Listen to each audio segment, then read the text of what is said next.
Hi there. My Hi, name is Carmela Hatch, and my name is Cameron Harity. and we are early literacy specialists at the Duluth Public Library. We are also leading the Every Child Ready Duluth initiative, which is the library's focus on improving school readiness across Duluth. So we work with a lot of community partners so that we can support children, families, and educators all across the city to help kids be more ready to learn when they enter school.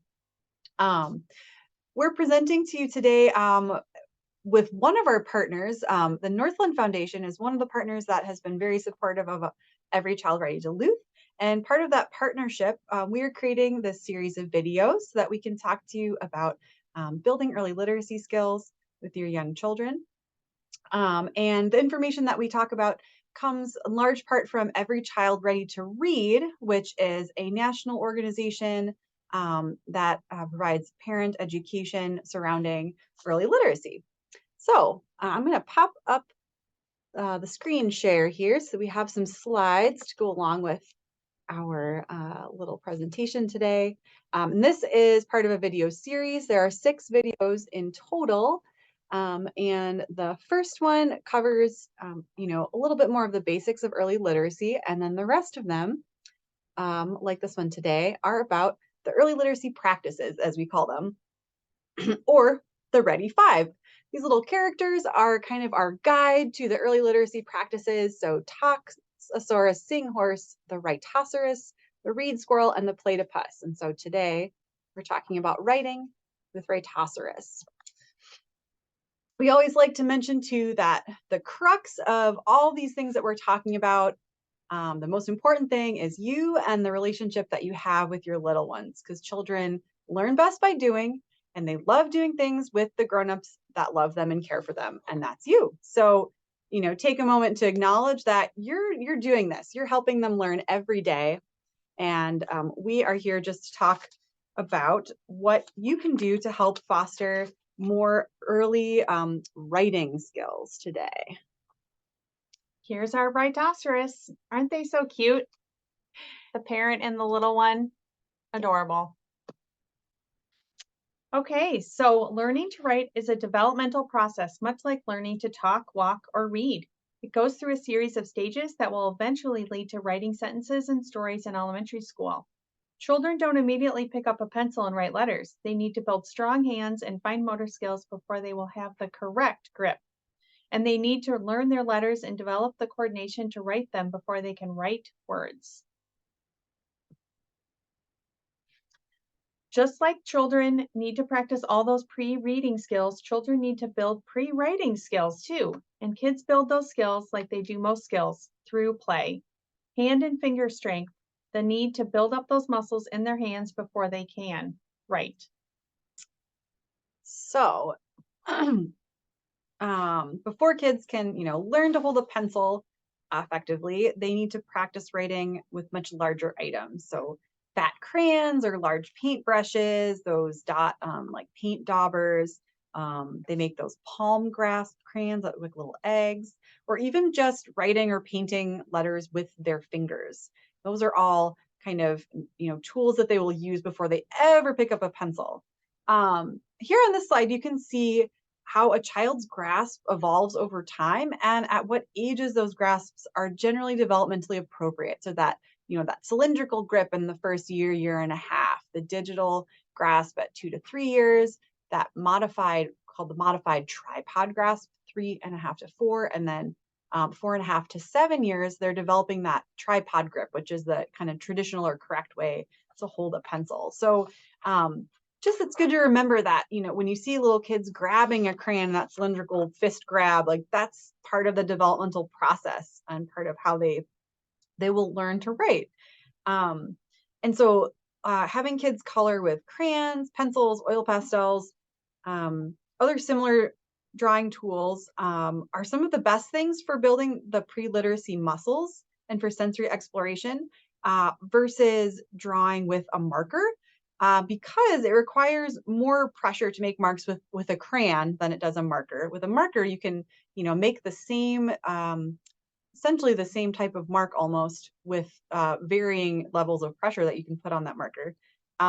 But a crayon, it's great because they have that sensory experience too of how hard they press directly changes what colors, how dark the color comes out.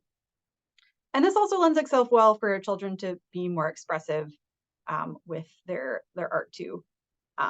Plus, it won't destroy all of your markers before they've learned to control their own strength, as they often don't. So something else to think about when we're learning about children learning to write is that they go through these stages of writing shapes as their as a children's ability to more delicately hold a writing tool develops, so does the complexity of what they can create. Um, so they tend to develop these writing strokes in this kind of same sequence before they ever get to writing letters. Um, so it's interesting that, they start out by writing straight up and down in that vertical line, then a horizontal line. Then maybe at 3 years old, they're getting to drawing a circle. Then they can make them cross. I share this. I thought it was just fascinating how the kids tend to go in these stages, and then you see towards the end, they're 5 years, 3 months, they're getting to that triangle shape. And notice just that how letters and numbers are made up of all of these different shapes and lines. So they going through this process and practicing scribbling all these different shapes is really important to them getting to writing letters. All right. So hand and finger strength need to be built up before children have the ability to control their writing. Of course, scribbling and coloring are great activities for building that strength and for building all pre-writing skills, but there are other activities that children engage in that help build their hand strength that we have listed here. Blocks are a great example of a toy that builds many pre-writing skills. Lifting, stacking, and manipulating those and other toys is great. Other activities help, like pulling scarves out of a Kleenex box. Nice low-cost way to play and give them something other than your actual tissues to pull out. Play-Doh is another good hand strength builder. Play-Doh and clay have great tension. Finger plays are a great strength builder. A finger play is just a rhyme or chant with actions you can do with your fingers. We'll do one together here. All right, so it's called Here is the Beehive. And I think we'll stop sharing so we can show the Sure, motions and we sure. can do it together. Yeah, All all right. right. Okay. So have your beehive. Making a fist.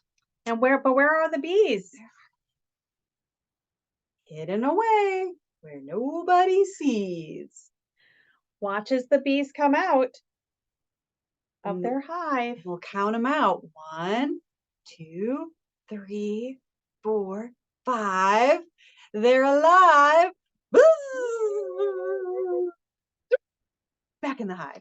So that one has lots of great actions, right? You're balling all your fingers up into a fist, and then they're practicing getting all of those fingers out at once. So that's what we mean when we say a finger play. Any kind of rhyme or song where you're doing those finger actions to it.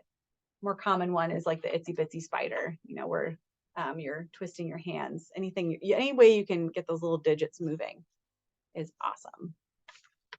All right. Finger plays also encourage other pre-writing skills like larger body movements and crossing the midline, which we'll talk about next. Okay. So I'd like to share this one. I think it's really interesting that so many kind of bigger body movements are important for building pre-writing skills, and crossing the midline is one of those. That just means crossing the midline just is the skill of reaching across the middle of the body with an arm or a leg to perform a task.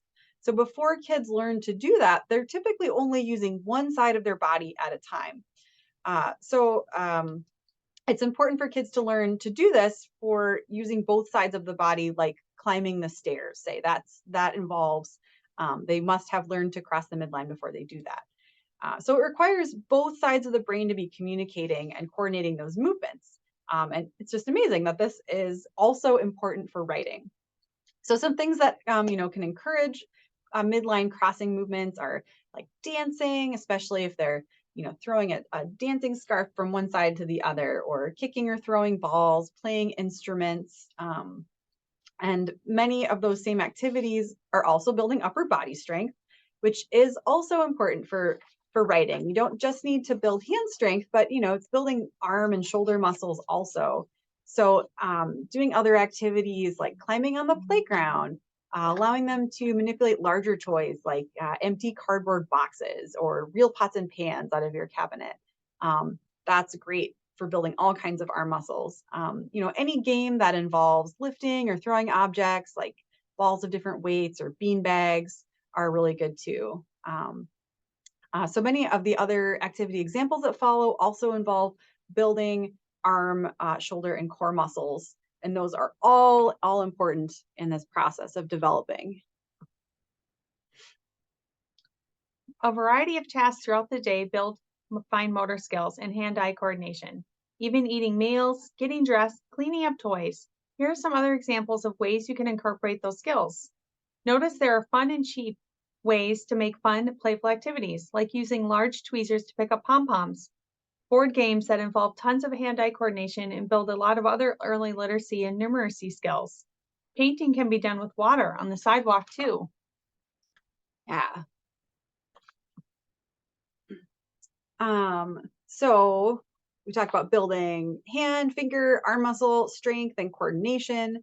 Those are all important for helping kids to like do the physical actual writing.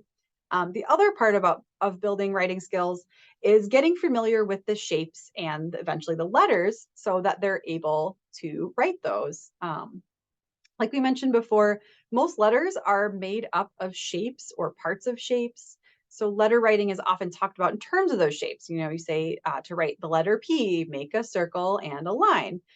So the more familiar children are with those shapes and have practiced those, the easier it will be when they're trying to learn the actual letters. Um, so you can use things like shape blocks or magnet tiles to make patterns and build shapes so that children are experiencing those shapes physically.